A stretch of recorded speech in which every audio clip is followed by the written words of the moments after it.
way down south in the land of cotton melody untiring, ain't that inspiring? Hurrah, hurrah, we'll join the Jubilee, and that's going some for the Yankees by gum. Red, white, and blue, I am for you, honest, you're a grand old flag. You're a grand old flag, you're a high-flying flag, and forever in peace may you wave. Hi everyone, this is Surface Nerd, and today will be the first episode of my deep dive series into the United States Vietnam War uniforms and equipment. So today we will be talking about jungle boots, specifically the third pattern jungle boot. So yeah, let's get started. The jungle boot itself, this design, would first start in 1962 and or 1963, dates are still disputed, when the first pattern jungle boot came out. It was the same design, however, you had no ankle reinforcement, and the nylon up here would all be leather. One thing this jungle boot introduced was the Vibram sole, which was new and was designed to have better traction than the World War II/Korean War era diamond pattern. Then, in 1965, the second pattern jungle boot came out, where they realized that the leather on top was kind of pointless, and it really didn't, it was just added to the cost, and it didn't really do all that much itself, and would just run away. So they would get rid of it, however, keeping the leather on the back and still no ankle reinforcement. Then in 1966, these were introduced. The third pattern jungle boots were introduced. Got rid of the leather backing and added the nylon ankle reinforcement, which was desperately needed. Without it, the canvas would warp and tear and just not, it would deteriorate and, tear apart. However, in 1967, they found that the Vibram sole didn't do the best job at getting rid of mud. Mud would cake on it, and then you would lose all your traction. And so to solve that problem, they introduced the Panama sole. The Panama sole did not make the boots a new pattern. There are still third patterns, just with different soles.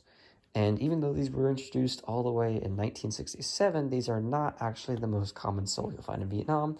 That would be the Vibram sole, as the contracts were still need to be met, and the molds and all that were still there. So these were produced up until around 1969. However, the Panama sole was better at getting rid of mud, and was still used in the United States boots till the mid-80s. However, this is not the topic of our discussion today, and it is also cheap Rothko boots, so... Now, later in 1967, they found that there would be an increase in... they found that there was a problem with punji sticks, which were these little traps with wooden spikes that if you stepped into, the spike would go through the boot and into your foot, which would not be good. That would ultimately make you a casualty, and then you're out of the fight. Another thing they would also do with the punji sticks is put feces on them, which would infect your foot, and that's not good. So, 1967, they introduced the sheet metal plates for spike protection, which would do actually very well at spike protection. However, these boots do not have them. They are dated 66, so of course they do not have the spike protection in them. The overall design of the boot is very nice. We have a thick rubber sole, which does very well. It doesn't really wear all that much or very easily, and it has really great traction. The leather construction is very sturdy, very sound, and is just great for waterproofing and also a good structure. The canvas allows the boot to be a lot more flexible, and is also an OD green, and is just a good design in general. And the nylon reinforcements do very well at supporting the boot in its turning points.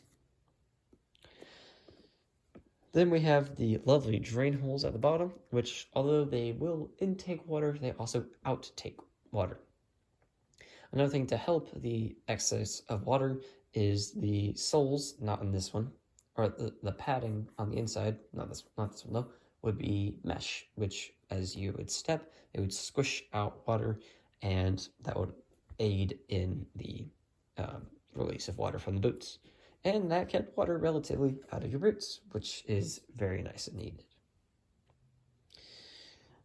Now, when it comes to identifying your boots of dates, this is not the best representation. If I really wanted to show you, I would get original boots, because these have the stamping on the wrong spots, I believe. I could be wrong. I don't know if the earlier 66 dated ones had them here, but on the top rim over here, we have the size and the date. However, I mostly see them on the tongue of the boot. Another way, if you want to identify it as a Vietnam era boot, is this little seam right here on the back that was done away with in the early 70s. Another thing that comes with the boots and these reproductions, I forgot to mention these are reproductions from War Military. Another thing that comes with them, which is quite nice, is not this exactly, this is just a repro of it, but an instruction card. And it tells you everything you need to know and everything you need to do with your boots. Like, for instance, how soldiers actually never had their boots laced up all the way.